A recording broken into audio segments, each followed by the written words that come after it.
Welcome to students to my YouTube channel study with Kavi sir. तो students आज जो है हम डिस्कस करने वाले हैं mainly BSc mathematics first year paper number 3 जो हमारा सॉलिड ज्योमेट्री है उसका लेक्चर नंबर 2 डिस्कस करेंगे। सॉलिड ज्योमेट्री में हमने बच्चों फर्स्ट जो हमारा जो लेक्चर था उसमें हमने स्फीयर के बारे में जो डिस्कशन किया, स्फीयर की हमने जनरल इक्वेशन के बारे में, स्टैंडर्ड इक्वेशन के बारे में, सेंट्रल इक्वेशन के बारे में हमने जो है डिस्कशन किया। उस डिस्कशन को आगे बढ़ाते हुए आज लेक्चर नंबर 2 से जो है स्टार्ट करने वाले हैं।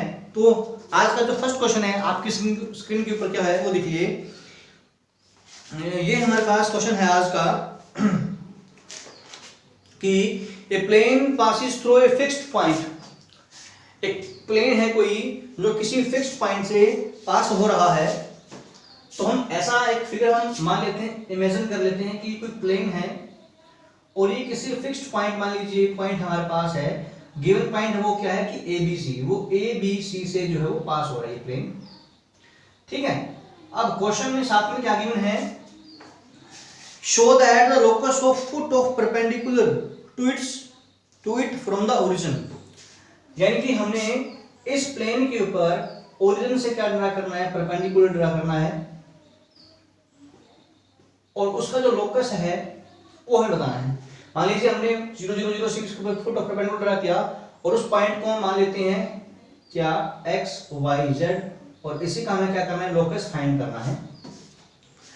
और हमें बताना क्या है, to the origin is a sphere, और हमें जो स्फीयर मिलेगा वो इस प्रकार से मिलेगा x square plus y square plus z square minus ax minus by minus cz equals to 0। ये हमें शो करना है। अब यहां से आप साफ साफ जो है बिल्कुल ही इजी क्वेश्चन है कि यहां जो है ओ ओरिजिन है हमारा और पी वो पॉइंट है जिसका हमें लोकस फाइंड करना है। ओपी जो है वो परपेंडिकुलर है दिस प्लेन और ए वो पॉइंट है जहां से ये जो प्लेन है वो पास कर रहा है। तो सबसे पहले हम क्या करते हैं, हम ये जो ओपी लाइन है इसके निकाल लेते हैं डायरेक्शन कोसाइन्स, डायरेक्शन और रेशियोज। तो direction ratios of line OP कैसे निकालते हैं, आपने 3D ज्योमेट्री में पढ़ा होगा, x माइनस में 0, y minus 0 and z minus 0, क्या आ गया x y और z इसके डायरेक्शन रेशियोज आ गए। ऐसे ही ये जो लाइन हमारे पास, मान लीजिए ये पॉइंट हमारा जो फिक्स पॉइंट है वो हम 1 मिनट के ए मान लेते हैं, ये तो हमारे पास ये ए पॉइंट है। तो हम ऐसे निकाल लेते हैं direction ratios of line P A.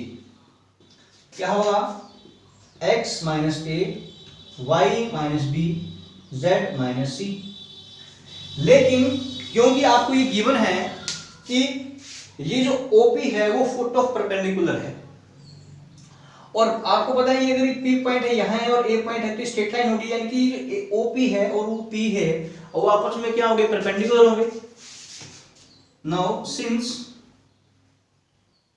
Since OP and P A R perpendicular, तो हमारे पास बच्चों बेसिक फंडामेंटल हमारे पास क्लास 12th की ज्योमेट्री से क्या है कि अगर हमारे पास दो पॉइंट्स, अगर यानी कि मान लीजिए हम दो लाइंस अगर आपके पास परपेंडिकुलर हैं, तो अगर हमें दोनों लाइंस के अगर हमें डायरेक्शन रेशियोज अगर पता है, तो मान लीजिए इस जो ओपी लाइन है, अगर हम ऐसे बोले कि इस ओपी के जो डायरेक्शन रेशियोज अगर हम ये मानते हैं a1 b1 और c1 और इस pa के डायरेक्शन रेशियोज मानते हैं a2 b2 और c2 सपोज, तो सिंस क्योंकि OP और P परपेंडिकुलर है तो इनके डायरेक्शन रेशियोज का जो प्रोडक्ट होगा यानी कि a1 a2 plus b1 b2 plus c1 जो c2 होगा, इनका जो प्रोडक्ट का जो सम होगा वो 0 के इक्वल होता है। ये 3D ज्योमेट्री से हमने कैलकुलेशन याद किया हुआ है।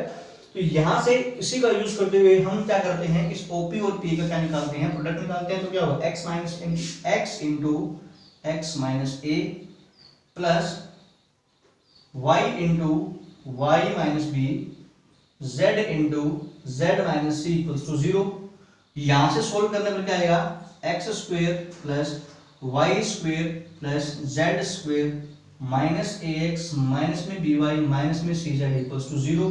और यही हमें फाइंड करना था कि ये जो हमारे पास जो पी पॉइंट का लोकस होगा वो इस स्फीयर पर लाई करेगा, या फिर इसका लोकस ये स्फीयर होगा x square plus y square plus z square minus a y minus b y minus c z. तो ये कंडीशन आपको याद रखनी है कि अगर दो लाइंस परपेंडिकुलर हैं और अगर आपको उनकी डायरेक्शन रेशियोज पता है तो उनके डायरेक्शन रेशियोज के जो यानी कि जो कंपोनेंट्स हैं उनका जो प्रोडक्ट का सम करेंगे, यानी कि a1 a2 plus b1 b2 plus c1 c2 का जो सम होगा वो 0 के इक्वल आता है।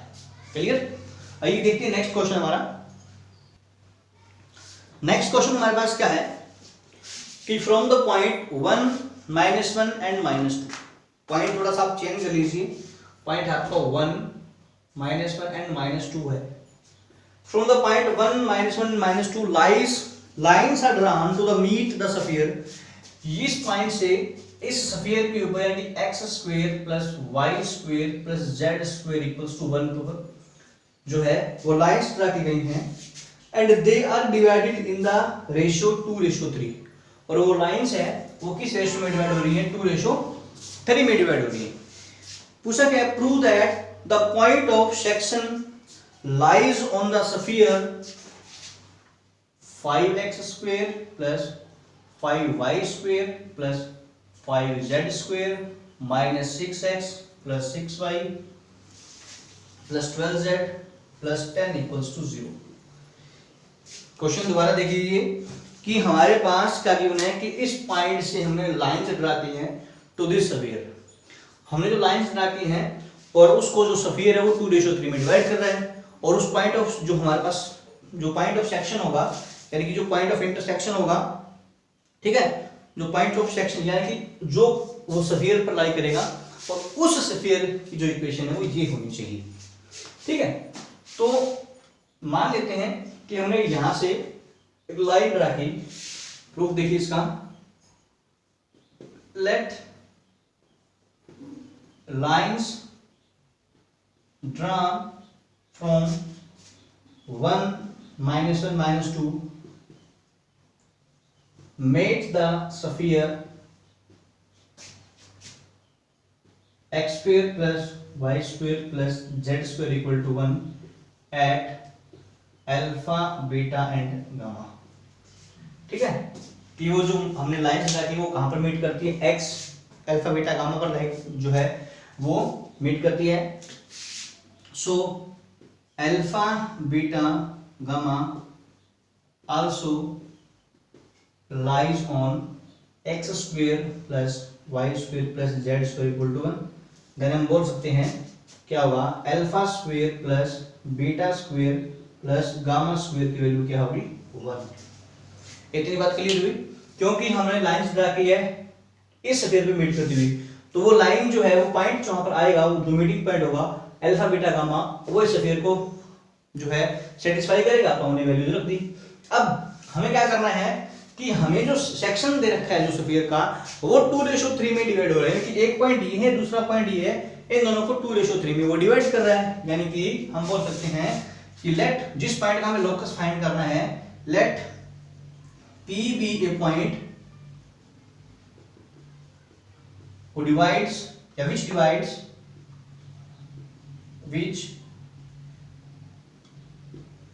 divides 1 -1 and -2 and alpha beta gamma in 2:3, क्योंकि वो 2:3 इसको डिवाइड कर रहा है, गिवन है। तो हमारे पास क्या बनेगा, हमारे पास जो रेशियो बनेगा वो इस प्रकार से बनेगा। ये मान लीजिए ये लाइन है हमारे पास, ये 1 -1 और -2 अल्फा बीटा और गामा, और मान लीजिए वो पॉइंट हमारा P जो है वो है x1 y1 और z1। ठीक है, और वो उसको 2:3 में डिवाइड कर रहा है लाइन को। अब हम इस पॉइंट के कोऑर्डिनेट्स फाइंड कर लेते हैं। तो यहां से हम अगर हम सेक्शन फार्मूला से हम इसका कोऑर्डिनेट्स निकालना चाहें तो कोऑर्डिनेट ऑफ P वो आ जाएंगे कुछ तो x1 की जो वैल्यू है वो आ जाएगी 2 alpha plus 3/2, 2 alpha plus 3/5। y1 की वैल्यू आ जाएगी 2 beta minus 3, 2 beta minus 3 upon 5, और z1 की वैल्यू आ जाएगी 2 gamma minus 6, 2 gamma minus 6 upon 5। इतनी बात क्लियर हुई। ये वैल्यूज कहां से आई, क्योंकि हमने इसको सोल्व कर लिया पहली फॉर्मूला से।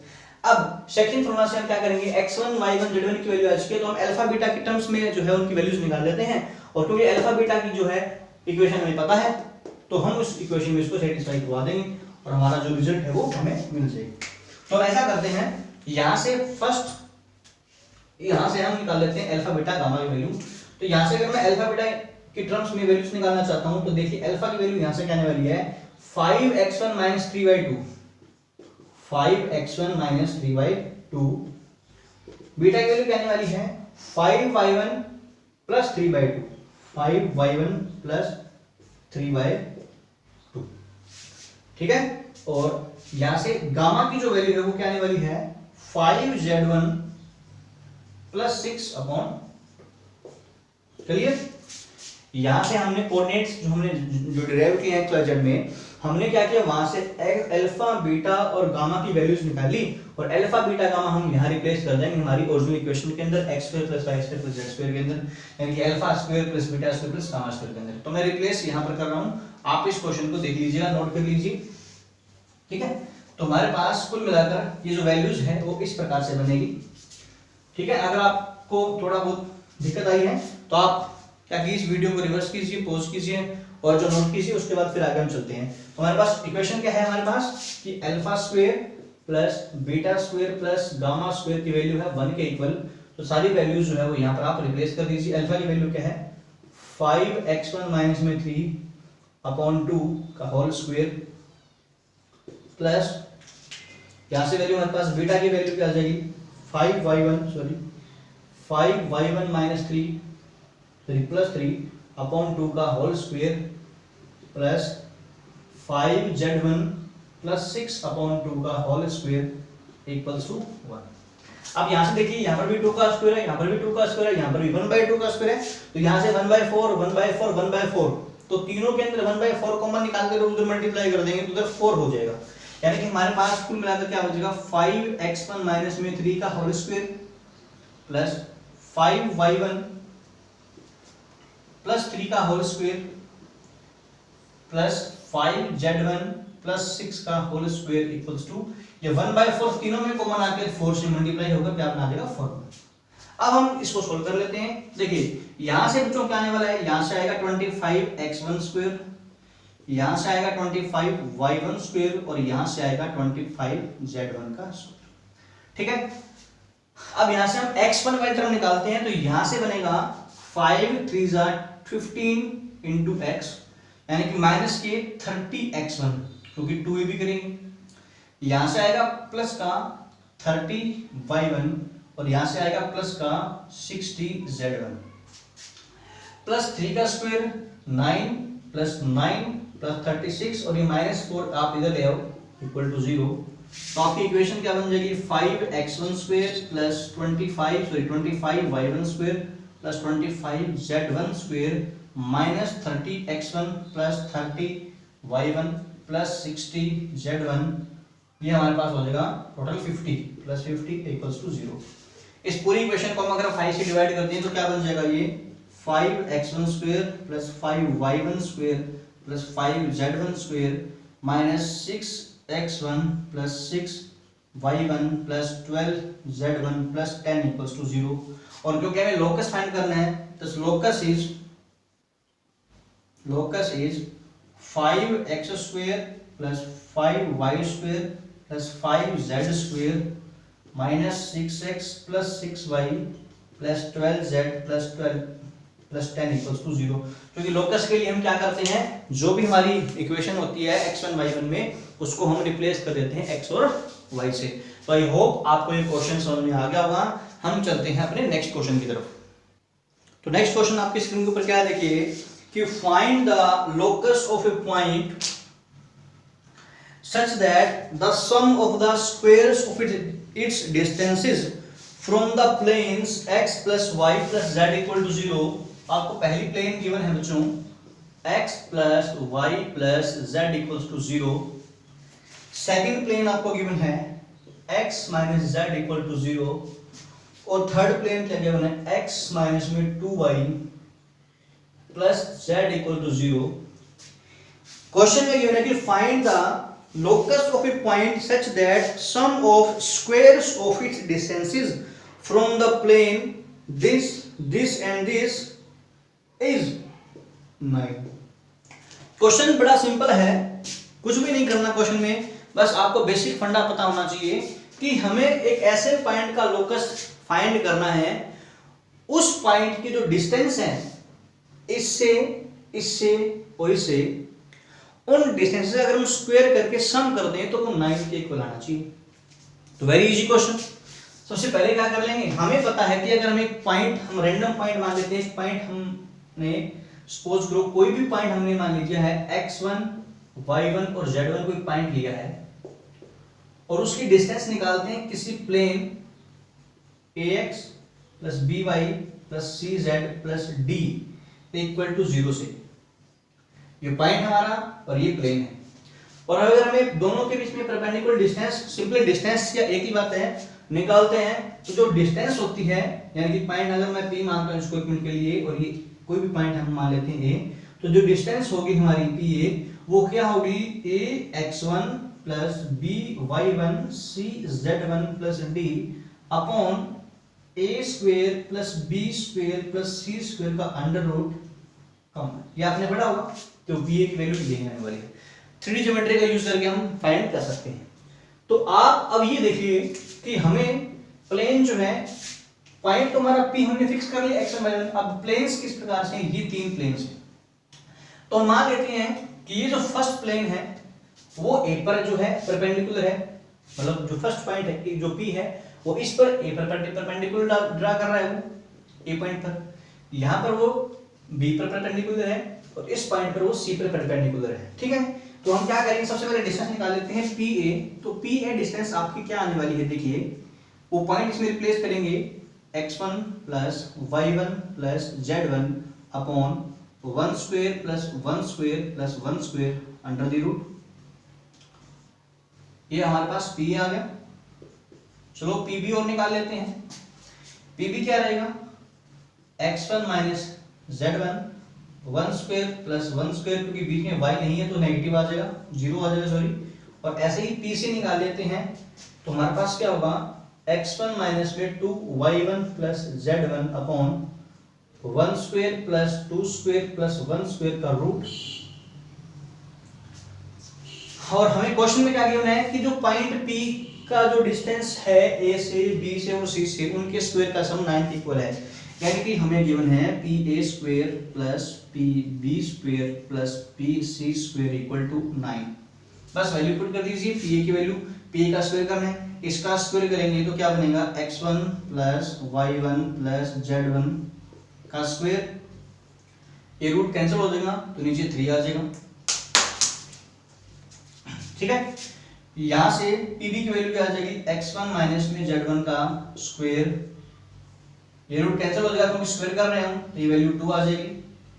और प्लस pc में कितना आ जाएगा, x माइनस में 2y1 प्लस z1 अपॉन इसका तो स्क्वायर, इसका रूट कैंसिल होगा तो ये वैल्यू हो जाएगी 6 के इक्वल, और इक्वल में क्या आ जाएगा 9. ठीक है.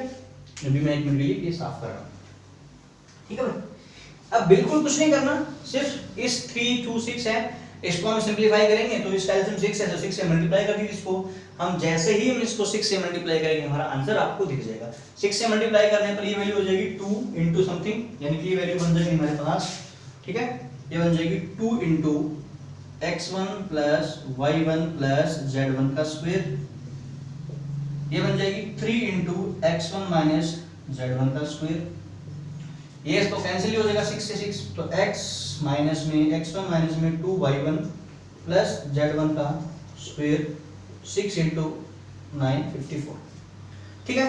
अब कुछ नहीं करना, अब हमें बस वैल्यू जो है वो एलिमिनेट करना स्टार्ट कर देनी है. मैं इसको रफ कर रहा हूं, आप नोट कर लीजिए.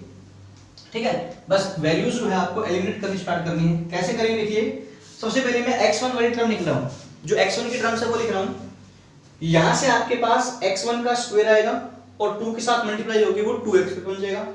यहां से x1 का टर्म आएगा और वो 3 के साथ मल्टीप्लाई होगी 3x1 का स्क्वायर बन जाएगा, और यहां से x1 का स्क्वायर आएगा, तो कुल मिलाकर आपके पास बन जाएंगे 6x1 स्क्वायर, 6x1 स्क्वायर। ऐसे ही यहां से y1 का स्क्वायर आएगा तो 2 के साथ मल्टीप्लाई होगी 2y1 स्क्वायर। यहां से y की टर्म है ही नहीं, और यहां से 2y1 का स्क्वायर करेंगे तो 4y1 स्क्वायर और 2y1 स्क्वायर 6y1 स्क्वायर। ऐसे ही हमारे पास क्या आ जाएगा 6z1 स्क्वायर आ जाएगा। क्लियर? क्यों 2 यहां से और 2 यहां से और यहां से 3 यहां से और यहां से कितना हो जाएगा 1 यहां से, तो कुल मिलाकर 6z1 स्क्वायर यहां से। ऐसे ही हम अब क्या करेंगे, अब हम x वाली y टर्म्स निकालेंगे, क्योंकि हमारे पास फार्मूला कहता है x plus y plus z का whole square, x square plus y square plus z square plus में 2ab, यानी कि 2xy 2yz। अब x y वाली टर्म देखते हैं, यहां से x into y 2 into xy आएगा और यहां से 2 आएगा, तो यहां से आएगा 4x1 y1, 4x1 और y1।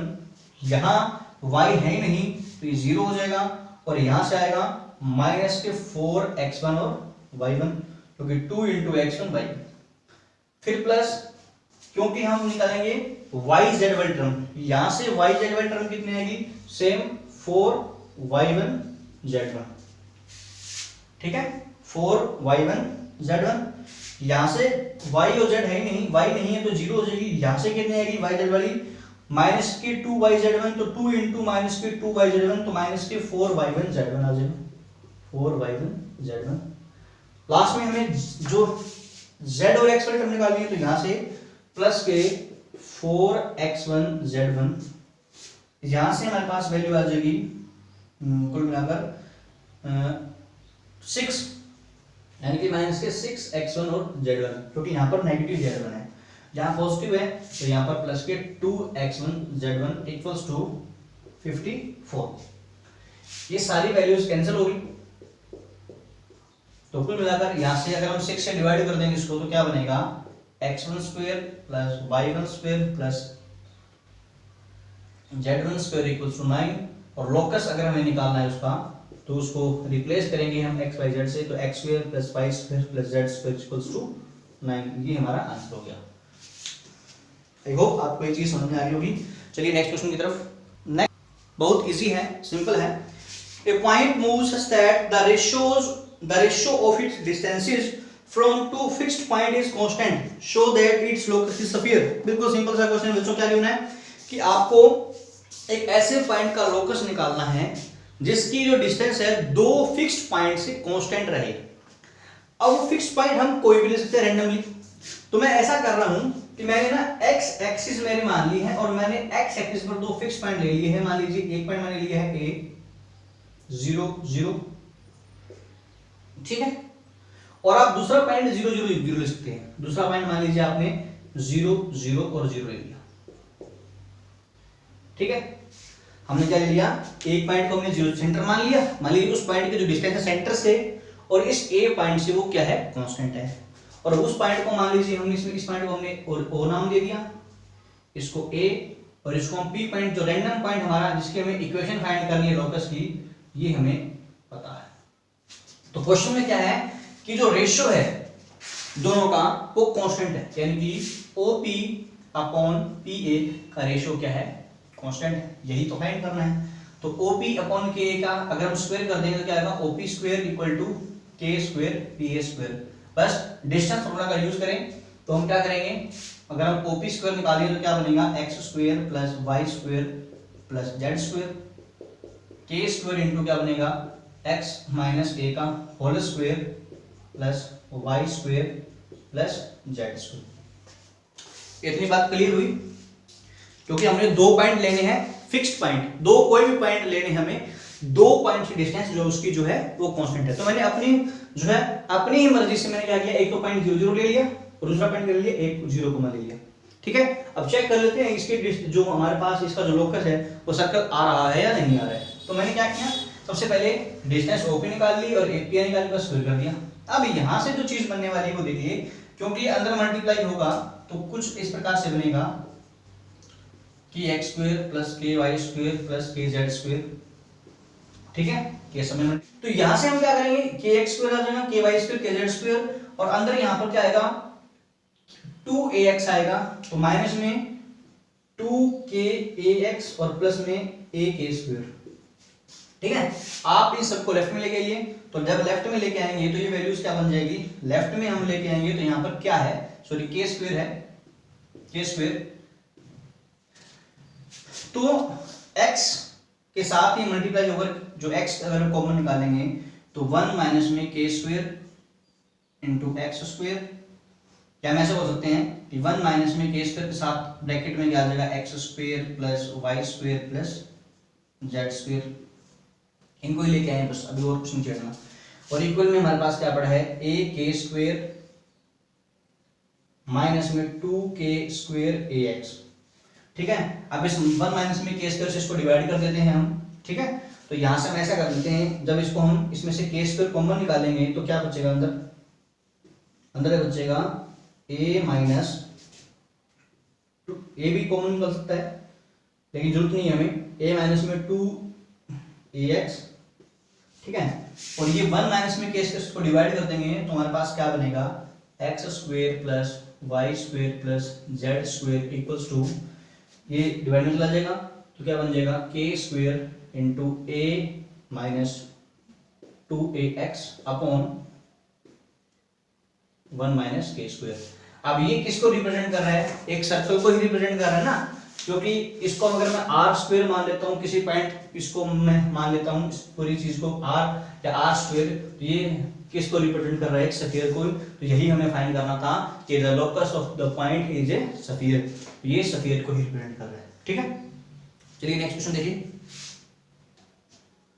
तो हम पहले थोड़ा सा डिस्कशन करते हैं। हमने क्लास जो +1 के अंदर जो सर्कल्स पढ़ा था, तो हमने कुछ चीजें पढ़ी थी।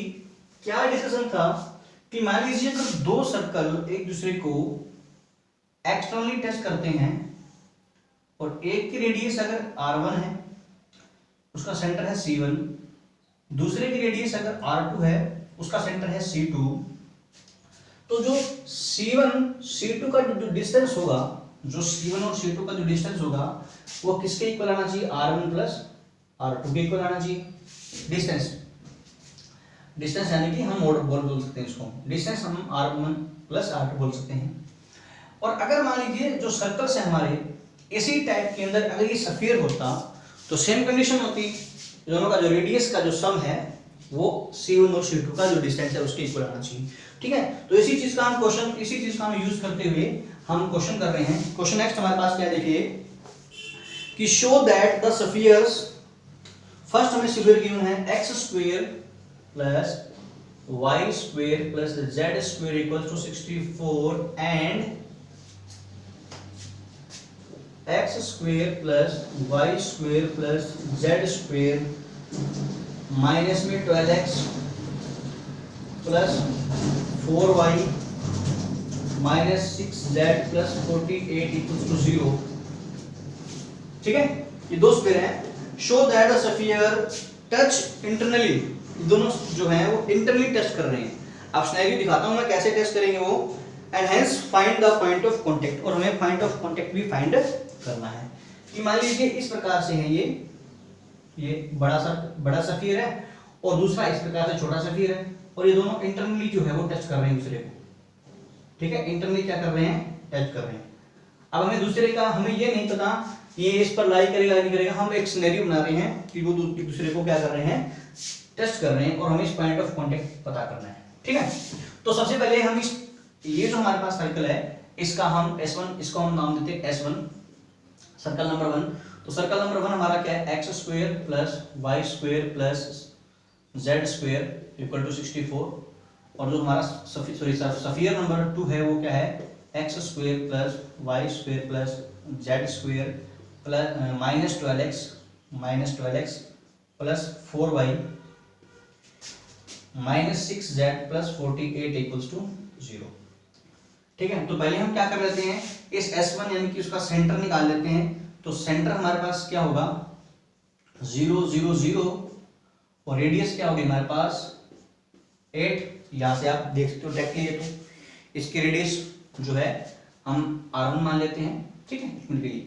ऐसे जो सेंटर हमारा इसका हम निकालेंगे तो C2 सेंटर क्या होगा, ये जो कोफिशिएंट है इसको हम क्या करेंगे, अगर हम डिवाइड करेंगे, कंपेयर करेंगे तो 2 से डिवाइड करने के बाद इसका साइन चेंज करना है तो इसका -6 का साइन चेंज कर देंगे तो हमारे पास जो सेंटर है वो +6 आएगा, यानी कि माइनस आप डिवाइड करो तो -2 से, अगर -2 से डिवाइड करूंगा तो 6, इसको करूंगा तो -2 और इसको करूंगा तो 3, ये इसका सेंटर आ गया। और R2 रेडियस की वैल्यू क्या होगी हमारे पास 6 स्क्वायर यानी कि 36, -2 का स्क्वायर यानी कि 4, 3 का स्क्वायर यानी कि 9 -48। तो यहां से बच्चों 36 + 4 40 -40 + 9 49 -48, क्योंकि हमें क्या करना होता है, रूल आपको पता होगा कि हमारे पास रेडियस का रूल क्या होता है, ये होता है ये u² + v² + w² - d होता है, ठीक है। तो d पॉजिटिव नेगेटिव होगा तो ये वैल्यू आपके पास 1 आ जाएगी। तो यहां से आपने ये चीज जो है वो नोटिस की कि जो आपका जो R1 है वो तो है 8 और जो R2 है वो कितनी है 1। अब मैं काम कर लेते हैं, C1 C2 निकाल लेते हैं कितना आने वाला है, C1 और C2 का डिस्टेंस निकाल लेते हैं, दोनों डिस्टेंस निकाल लेते हैं C1 C2। तो 6 माइनस में 0 का स्क्वायर प्लस -2 माइनस 0 का स्क्वायर और 3 माइनस 0 का स्क्वायर अंडर द रूट। तो 6 का स्क्वायर हुआ 36, -2 का स्क्वायर हुआ 4 और 3 का स्क्वायर क्या हुआ 9, √49 एंड दिस इज 7। अब ये C1 और C2 की डिस्टेंस कितनी आ गई हमारे पास 7 आ गई। अब यहां से आप साफ साफ देख पा रहे हो कि जो सेंटर के बीच में डिस्टेंस है वो तो है 7 यूनिट, ठीक है, और R1 और R2 का सम कितना है वो 9 है। लेकिन यहां पर हमने ये चीज देख ली, नोट कर ली कि एक्सटर्नली जो टच नहीं करेंगे वो क्या करेंगे, इंटरनली टच करेंगे, क्योंकि जो डिस्टेंस है C1 C2 इनके सम थोड़ी आया तो डिफरेंस आया है। यानी कि हमारे पास सिनेरियो क्या होता है कि जब भी दो सर्कल इंटरनली टच करेंगे इस प्रकार से, ठीक है, तो मान लीजिए फर्स्ट की रेडियस अगर हम R1 मान लेते हैं और सेकंड की रेडियस अगर R2 है तो हमारे पास जो C1 C2 है वो क्या आएगा R1 - R2 का मॉडुलस, ठीक है। और अगर एक्सटर्नल टच करते हैं तो पॉजिटिव वैल्यू आएगी सेम। तो यहां से C1 C2 की वैल्यू कितनी आ गई, C1 C2 की वैल्यू हमारे पास वैल्यू आएगी हमारे पास 7 which is 8 - 1 यानी कि 7। तो this shows that the spheres touch internally, वो इंटरनली टच कर रहे हैं। अगर इंटरनली टच करेंगे तो R1 - R2 आएगा और एक्सटर्नल में आएगा तो R1 + R2 आएगा। अब हमें ये फाइंड करना है कि जो उनका जो पॉइंट ऑफ कांटेक्ट है वो क्या है, यानी कि इस पॉइंट पर ये पॉइंट ऑफ कांटेक्ट है हमारा, यही पता करना है, ठीक है। मान लीजिए इस पॉइंट को हम कुछ भी नाम दे दे रैंडमली, ठीक है। अब हमें पता चल गया दोनों स्फीयर के बारे में, ठीक है। अब हम क्या करते हैं, थोड़ा सा इसको इमेजिन करने की कोशिश करते हैं कि हमारा स्फीयर कुछ किस प्रकार से जो है वो बना होगा, ठीक है। किस प्रकार से बना होगा, वो कुछ ऐसे बना होगा। मान लीजिए हमारे पास कुछ ऐसे बना होगा, ये हमारे पास एक्सटर्नल स्फीयर है, ये इंटरनल स्फीयर है, ठीक है। और ये मान लीजिए इस प्रकार से, ये वैल्यू हमारी पूरी है कितनी 8, ठीक है भाई, ये वैल्यू पूरी वैल्यू कितनी है 8 है। और ये यहां से वैल्यू जो है, क्योंकि दूसरा जो स्फीयर उसकी रेडियस 1 है, ये 1 है, तो ये वैल्यू यहां पर कितनी आ जाएगी 7। तो ये जो पॉइंट ऑफ, मान लीजिए हमारे पास सेंटर C1 था और ये हमारे पास सेंटर C2 था और ये पॉइंट P है। तो इस लाइन को C1 C2 वाली लाइन को ये P जो है वो एक्सटर्नली डिवाइड कर, क्योंकि पॉइंट एक्सटर्नल में ना एंड इंटरनल में नहीं है, सर्कल तो इंटरनली टच कर रहे हैं लेकिन जो पॉइंट P है वो क्या है, इस लाइन से बाहर जा रहा है।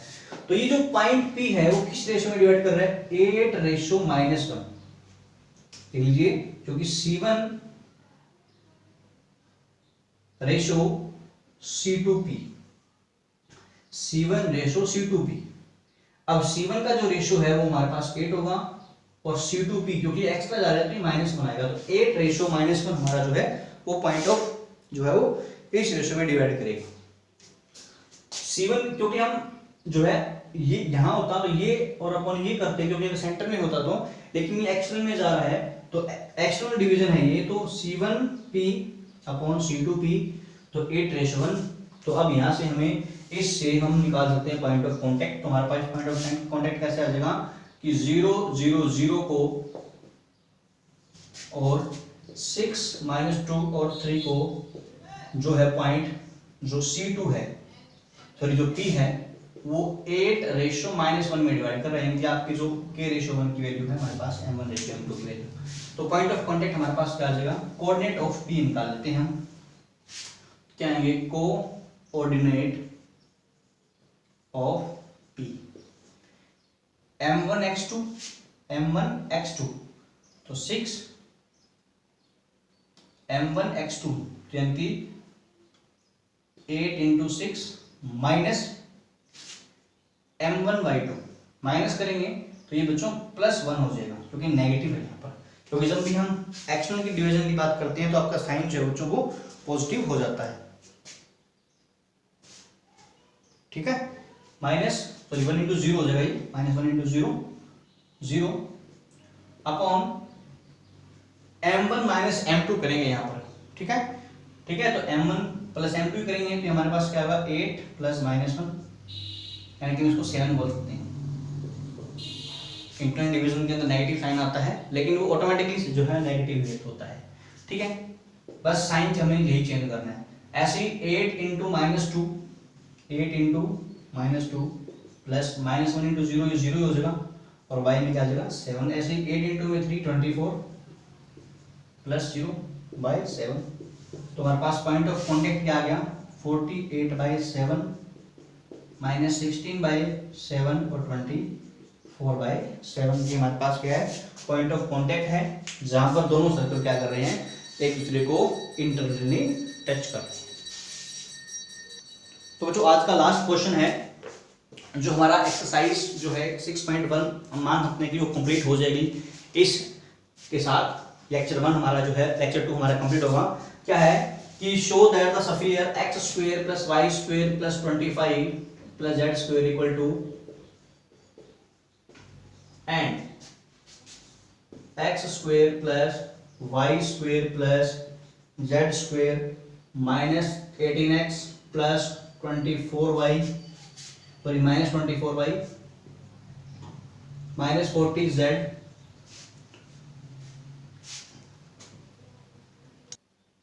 ठीक है -40z + 225 = 0। ये दो स्फीयर है और हमें बताना है कि show that the sphere touch and find the coordinate of their common point. अब अगर हमें ये चेक करना है कि वो टच करते हैं तो या तो इंटरनली टच करेंगे या फिर एक्सटर्नली टच करेंगे। सबसे पहले क्या कर लेते हैं S1 स्फीयर जो हमारा उसका सेंटर निकाल लेते हैं। S1 हमारा क्या है S1 जो स्फीयर है उसका सेंटर हमारे पास क्या होगा x² + y² + z² = 25 का सेंटर हमारे पास C1 क्या होगा 0 0 0 और रेडियस यानी कि r हमारे पास कितनी हो जाएगी 5 के इक्वल। ऐसे ही जो हमारा S2 स्फीयर है उसका अगर मैं S2 स्फीयर हमारा ये रहा x² + y² + z² -18x -24y -40z + 225 = 0 का अगर मैं सेंटर निकालना चाहता हूं तो सेंटर क्या होगा इसका हाफ करो और माइनस कर दो, हाफ और माइनस करेंगे तो 9 आ जाएगा, इसका हाफ और माइनस करेंगे तो 12 आ जाएगा, इसका आ जाएगा 20। ये आपका सेंटर आ गया और जो रेडियस आपके पास क्या आएगी वो आ जाएगी 9 का स्क्वायर + 12 का स्क्वायर + 20 का स्क्वायर -225। क्लियर ये चीज। तो यहां से जब आप इसको सोल्व करोगे तो हमारे पास इसके रेडियस जो है आपके पास आ जाएगी 625 का रूट यानी कि 25। कैसे आएगा देखिए ये हमारे पास है 400 ठीक है और ये आपके पास है 144 और 36, उसमें से माइनस करेंगे 225 तो आपके पास 625 आएगा।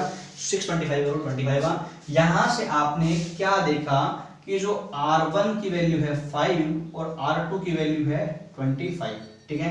अब हम निकालते हैं C1 और C2 की डिस्टेंस। C1 और C2 की वैल्यू क्या होगी 9 माइनस 0 का स्क्वायर यानी कि 9 स्क्वायर, 12 माइनस 0 यानी कि 12 का स्क्वायर, 20 माइनस 0 यानी कि 20 का स्क्वायर। इतनी सी बात है। तो उनके हम वैल्यूज जो है हम फाइंड कर सकते हैं।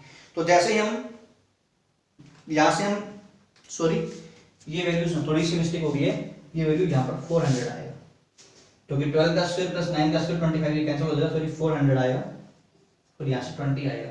थोड़ी सी मिस्टेक हो गई है, 20 आएगा और ये वैल्यू भी 20 आने वाली है, R2 भी 20। ये वैल्यू है वो 625 का रूट आएगा और ये 25 आएगा। सॉरी मिस्टेक होगी थोड़ी सी, क्योंकि 9 का स्क्वायर 81 और 20 का स्क्वायर 400 ये दोनों मिलकर हमारे पास और इसका 141 बना देंगे हमारे पास 625 माइनस में 225 इक्वल टू 400। तो यहाँ से हमने देखा कि जो C1 और C2 की जो डिस्टेंस है हमारे पास वो किसके बराबर आ रही है, वो तो R1 प्लस R2 के बराबर ही आ रही है। इसका मतलब क्या हुआ कि जो सर्कल्स है वो एक्सटर्नली जो है एक दूसरे को टच कर रहे हैं। अब पॉइंट ऑफ कांटेक्ट हमें पता करना है, वो क्या होगा, तो क्योंकि वो सर्कल हमारे पास जो दोनों स्फीयर्स है, सॉरी दोनों स्फीयर एक्सटर्नली टच कर रहे हैं इस पॉइंट के ऊपर इस प्रकार से, तो एक की जो रेडियस है वो तो है 5 और दूसरे की रेडियस जो है वो है 25। तो इनका रेशो क्या होगा 1:4 में, 1:4 में वो क्या कर रहे हैं, दूसरे को क्या कर रहे हैं, डिवाइड कर रहे हैं। तो बस वो पॉइंट ऑफ कांटेक्ट हमें निकालना है। तो पॉइंट ऑफ कांटेक्ट हम निकाल लेते हैं। सो पॉइंट ऑफ कांटेक्ट हमारे पास क्या होगा, यानी कि हमारे पास दोनों सेंटर्स को, यानी कि C1 हमारे पास क्या है 0,0,0 और C2 हमारे पास क्या था 9, 12 और 20, इन दोनों को जो लाइन है उसको, इन दोनों को ज्वाइन करने वाले जो पॉइंट है वो पॉइंट हमने मान लीजिए P पॉइंट है और वो किस रेशो में डिवाइड कर रहा है 1:4 में। तो पॉइंट ऑफ कांटेक्ट हमारा क्या होगा, तो पॉइंट ऑफ कांटेक्ट P क्या होगा M1x2 यानी कि 1 × 9 प्लस 4 × 0/5, ठीक है, 12 × 1 प्लस 0/5 और 20 × 4 प्लस 0/5। ये 0 मैंने क्यों किया, सॉरी यहाँ पर 1 ही आएगा और यहाँ पर भी 1 आएगा, बाकी 0 क्योंकि 4 × 0, ठीक है। फिर दोबारा से हम सेम रीजन तीनों में करेंगे तो 0 ही आने वाला है। तो पहला पॉइंट हमारा आएगा 9/5, सेकंड पॉइंट हमारा 12/5 और 20/5 यानी कि 4। तो 9/5, 12/5 और 4 जो है वो पॉइंट ऑफ कांटेक्ट आ जाएगा। तो बच्चों आज का लेक्चर हमारा यहीं पर एंड होता है। हमने लेक्चर नंबर 2 में जो है वो जो डिस्कशन की है उससे हमने सारी जो डिटेल में जो है कंसेप्ट है वो क्लियर कर लिए हैं। यानी कि हमारे पास लेक्चर नंबर 1 और लेक्चर नंबर 2 में हमने एक्सरसाइज 6.1 जो है वो कंप्लीट कर ली है और कुछ मैं आपको एग्जांपल्स दे रहा हूं और आप उन एग्जांपल को सोल्व कीजिएगा। तो आपकी स्क्रीन के ऊपर कुछ एग्जांपल्स है वो आप नोट कर लीजिए उनको।